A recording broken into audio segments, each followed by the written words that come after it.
daming bungo. Nakakatawang pagmasdalan na. Dito yan sa kapitbahay ko. Dami. Galing o. Parang bang ang sarap pumitas na. Daming bunga ko. Galing yun ah. Kamusta po kayo mga idol?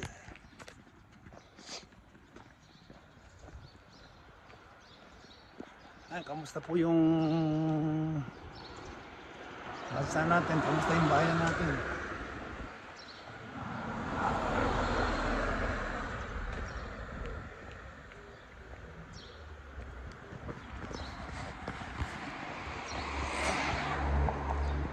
May nabago ba sa buhay ninyo? May nabago ba sa takbo ng pamumuhay ng bawat Pilipino? O nagbago lang ang buhay ng mga buhaya?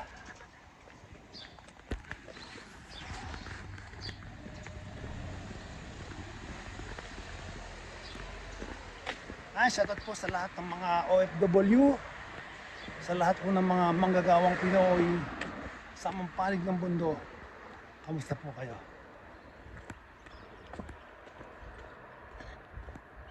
Ayan, naka naman po ito. Papasok na po sa aking trabaho.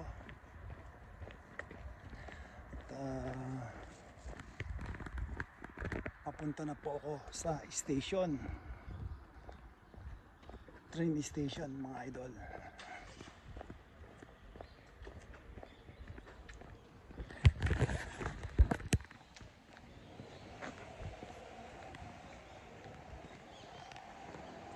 Yan. Grabe ang mamahal ng bilihin sa atin, ano? Talagang hindi na makontrol.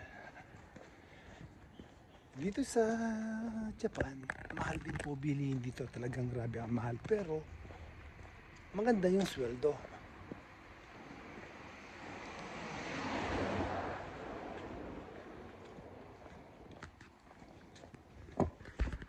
Sa bansa natin,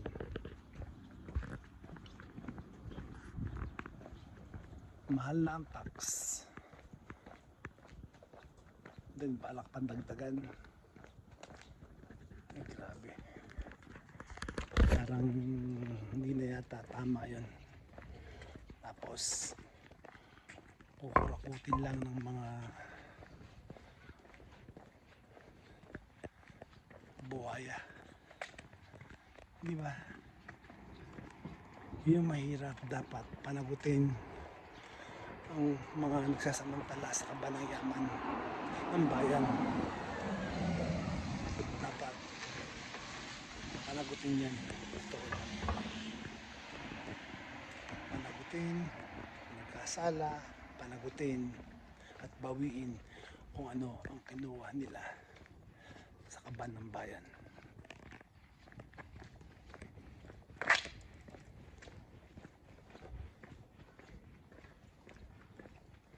Alam niyo dito sa Japan, yung mga politiko dito,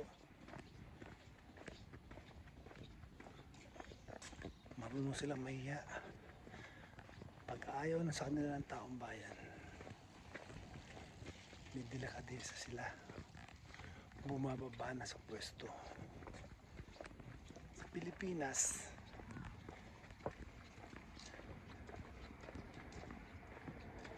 sinusukan na ng bayan. Ayun, papa-interview ko sa TV. O diba? Akala ko ba public servant kayo? Akala ko ba ang boss ang taong bayan? Akala ko ba sabi niyo ang boss kung ano yung gusto ng taong bayan? Yun ang gagawin nyo. Ngayon, ayan o. Rally dito, rally doon. Bakit kapit ko pa rin kayo? Ala ka ba ang gusto ng taong bayan ang gagawin ninyo? Kung ngayon, asaan?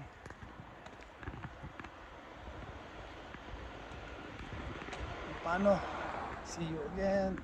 Papasok na po ako sa trabaho. Dito na lang muli. Ito muli ang inyong Kuya Nico. Maraming salamat po. Tayo sa train station.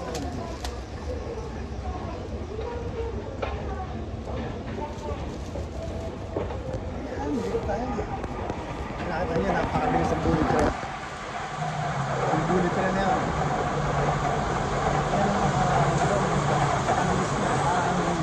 Nakasakay sa aeroplano.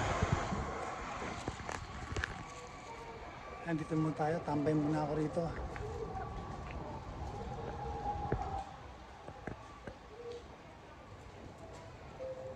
Ay.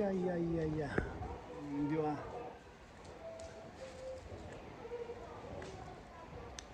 Hindi ako mabot sa tren eh. Kaya ayun, 9:12.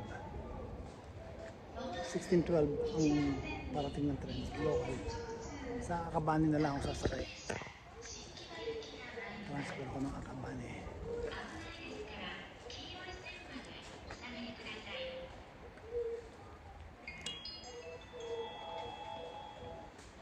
Sa kabila parang may delay eh. Diba? Sa Sibawa. Paano? 11月の西側駅、ただいま5分遅れで10時をキャンセルしております。線路内、人たち安全な運輸を行いました以上、5分ほど遅れますけれども、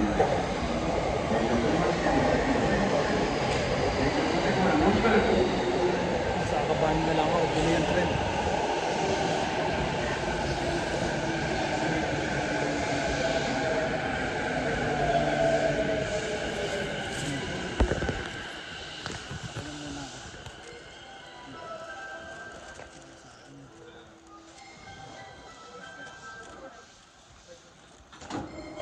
Ano, may na.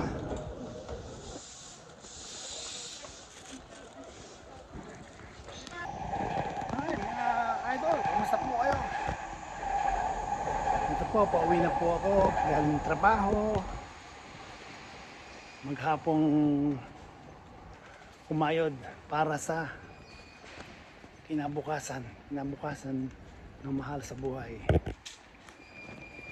Kailangan kung gusto mong umasenso ka,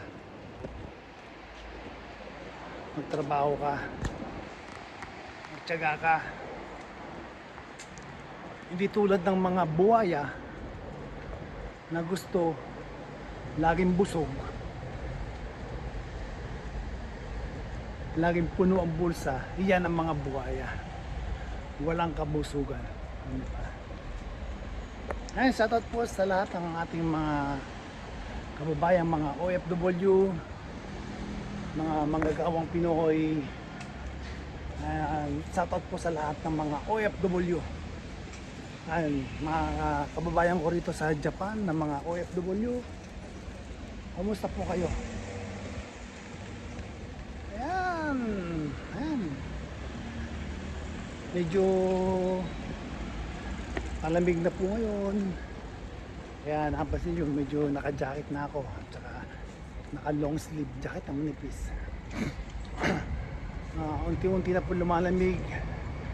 Nagpapalit ang panahon ngayon dito sa Japan. Kamusta kayo mga idol?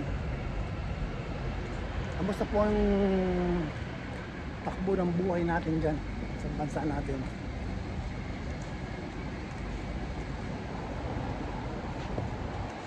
May nahuli na bang mga buhaya? Ayan. Maya malapit na ako sa station. Bawal na po kasi maingay. Kaya pagpasensyahan na po ninyo. Kung doon pa yung mga kasamahan ko, mga coworker ko, kung nasa opisina pa sila, nasa station, papakilala ko sa inyo. Kasi ako po sa bodega ako. Dito na po tayo sa station.